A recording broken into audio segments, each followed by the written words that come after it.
Regarding the debt ceiling, Larry Summers has some advice for Joe Biden. Should Joe Biden, the president, engage in debt ceiling talks with House Republicans? No, according to Larry Summers.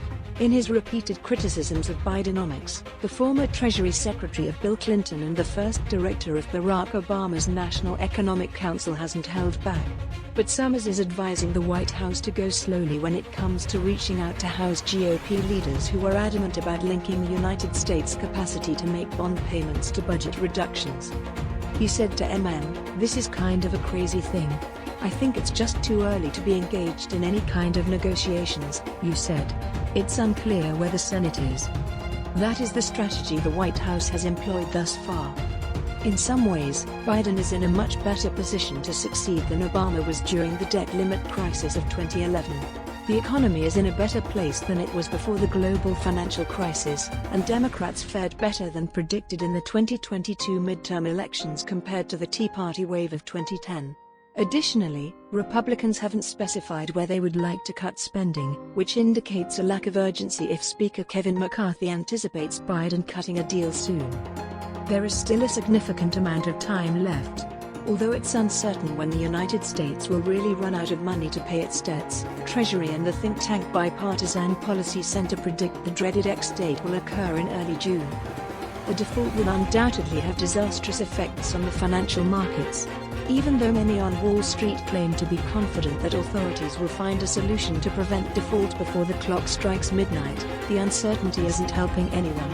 On Tuesday, JP Morgan Asset Management's Michael Semblist, chair of Market and Investment Strategy, compared House GOP budget hawks to the Visigoths, the guys who sacked Rome.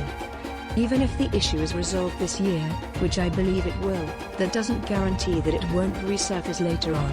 When the real day of reckoning arrives, I'm not sure I want to be in this position, Semblist wrote.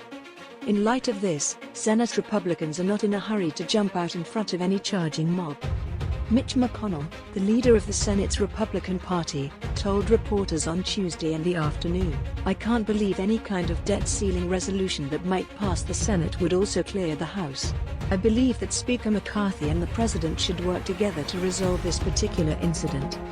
Whatever resolution is eventually reached will need to pass through Jeff Zients, the incoming Chief of Staff for Biden, who is a former corporate CEO, NEC director, and stalwart Democratic problem solver." Summers, who has maintained tight ties with important White House figures, was complimentary of the head. Whether people agree with him or disagree with him, everyone views Zients as a very simple and clear actor, according to Summer. At this particular time, that is extremely helpful.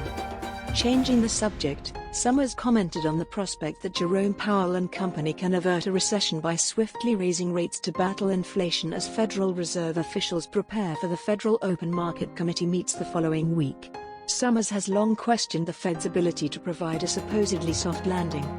He continued, "I would still stand by my claim that gentle landings represent the triumph of hope over experience, but equally acknowledge that hope does triumph over experience occasionally. In general, the Fed has carried out the majority of the required policy recalibration. It now essentially needs to put flexibility into practice in an uncertain scenario."